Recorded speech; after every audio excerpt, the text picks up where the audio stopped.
Setiap perusahaan yang ada di Indonesia harus ada izinnya. Nggak mungkin ya kalau nggak ada izinnya bisa bertahan lebih dari 1 tahun. Apalagi PT BES udah ada dari tahun 2018 awal sampai sekarang 2022. Andai sebuah PT tanpa izin berdiri 1 tahun aja, tahun kedua udah pasti ditutup. Gak usah tahun, hitungan bulan lu kalau ada yang laporin langsung ditutup.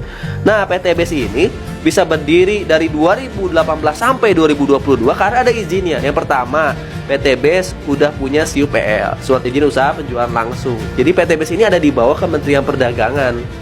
Ya, PT BES ini bukan investasi. Kalau investasi harusnya ada izin dari OJK. Ya, kalau perusahaan berdiri lalu dia belum ada izin, lalu dia memutarkan uang, nanti ada OJK masuk biasanya kan, seperti itu. Kalau nggak ada izin ditutup. PT BES ini masih ada sampai sekarang berarti aman. PT BES karena PT BES bukan ada di dunia investasi sehingga nggak ada hubungannya dengan OJK. PT BES ini adanya di bawah Kementerian Perdagangan karena basisnya PT BES ada di network marketing, penjualan produk secara berjenjang. Sehingga izinnya itu adalah SIUPL, bukan izin dari OJK berupa produk investasi. Bukan, ini udah salah ya, pernyataan yang salah. Network marketing itu ya perusahaan yang memasarkan produk secara berjenjang, teman-teman. Ada produknya, sehingga PT BES benar-benar ada di bawah Kementerian Perdagangan ya. Kita punya izin yang namanya SIUPL ya, SIUPL dan atau SIUP KBLI 47999. Di mana setiap perusahaan di bidang network marketing harus punya SIUPL kalau pengen berdiri di Indonesia dan menjalankan bisnisnya di Indonesia kayak gitu. Dan PT BES juga udah punya sertifikat keanggotaan dari AP2LI ya, Asosiasi Penjualan Langsung Indonesia gitu. Setelahnya PT BES juga punya izin dari DSN MUI ya, di DSN MUI, sehingga PT BES tergolong dalam perusahaan PLBS, penjualan langsung berjenjang syariah. Nah, oke, saya kasih ilustrasinya ya. Kalaupun mau dibandingkan, sebenarnya PT BES ini sebagai perusahaan network marketing atau penjualan secara langsung ya berjenjang, itu dibandingkan dengan perusahaan-perusahaan yang penjualan produknya dengan sistem distribusi tidak langsung atau sistem distribusi normal, di mana biasanya ada alur distribusi yang panjang. Contohnya teman-teman pernah nyobain minum ini nggak sih? Ada brandnya ya, air mineral lah pokoknya, air mineral. Anda nggak mungkin bisa langsung beli ke pabriknya kan, bener nggak? Dan Anda nggak mungkin bisa langsung beli ke distributornya. Biasanya saya kalau beli botol air mineral ini atau air mineral pasti belinya ke warung dulu gitu ya. Ke toko kan jauh ya, ke grosir kan agak jauh, pasti beli yang terdekat.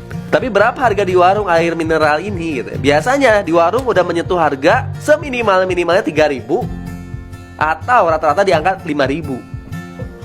Apakah beli di pabrik harganya 5.000? Apakah pabrik menjual harga 5.000? Enggak. Nah, di distribusi tidak langsung ini, pabrik ini nggak bisa langsung jual konsumen. Ada alur distribusinya yang harus dilalui. Ya, ketika air mineral ini dibuat, brandnya pertama dibuat, pasti harus ada yang namanya iklan dulu sebelum didistribusikan ya teman-teman. Harus ada yang namanya iklan dulu. Pabrik mengeluarkan brand, lalu mengeluarkan iklan dulu. Pastikan iklannya di mana?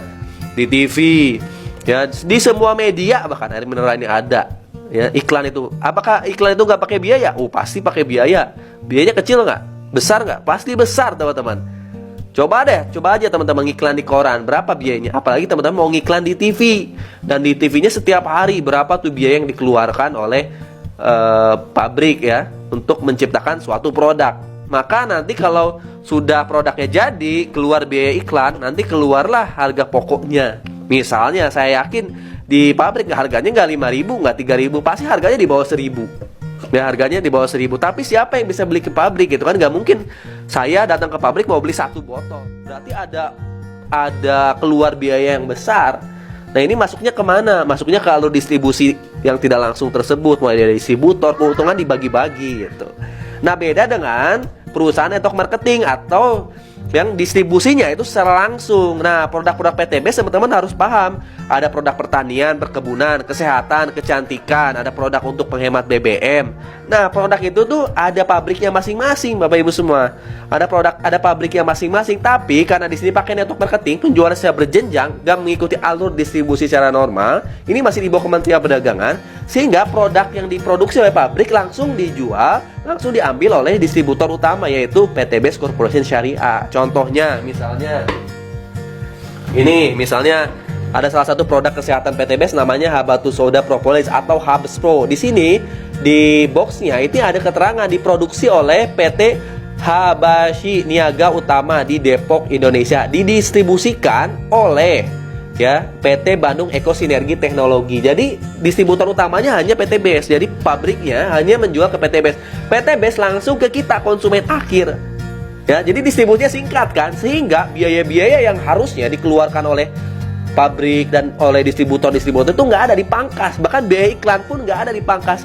Yang mungkin ini kan kalau kita beli 2.100.000 beli pertama kali 2.100.000 dapat 12 box. Berarti kan per boxnya kita beli nih konsumen akhir yang beli adalah harganya 186.000 kurang lebihnya. Pasti di pabriknya harganya bisa jadi di bawah 100, bisa jadi saya nggak tahu harga pokok produksinya berapa. Bisa jadi di bawah 100.000. Nah, misalnya di PT BEST jualnya menjadi 186.000. Berarti kan ada selisih yang besar, misalnya selisihnya 100.000. Nah, keuntungan itulah nanti yang dibayarkan ke mitra-mitranya. Keuntungan itu nanti dibagi-bagi untuk operasional perusahaan, sisanya nanti untuk bonus komisi, royalti, reward. Besar nggak? Besar banget, karena ada selisih yang besar. Yang biasanya selisih keuntungan itu kalau di distribusi yang nggak langsung itu kan didapat oleh media-media untuk iklan, terus alur distribusi ke distributor dan sebagainya sehingga keuntungan nggak didapat oleh konsumen. Tapi di network marketing konsumen pun akan dapat keuntungan ketika konsumen menjadi penjual dari produk tersebut, karena PT BEST sebagai network marketing, perusahaan network marketing, nggak melakukan iklan, nggak melakukan penjualan secara langsung berpromosi secara langsung. Tapi siapa yang berpromosi? Mitra-mitranya. Sehingga keuntungan, selisih keuntungan itu nanti dibayarkan dialokasikan untuk mitra-mitra bisnis.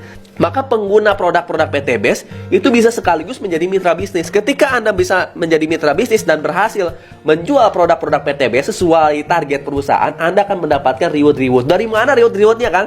Dari selisih produk tadi yang mungkin di pabriknya harganya 100.000 misalnya lalu dijual sama perusahaan 186.000. Ada selisih kan 86.000 per box per box 86.000. Nah, itu yang dibagikan ke kita royaltinya.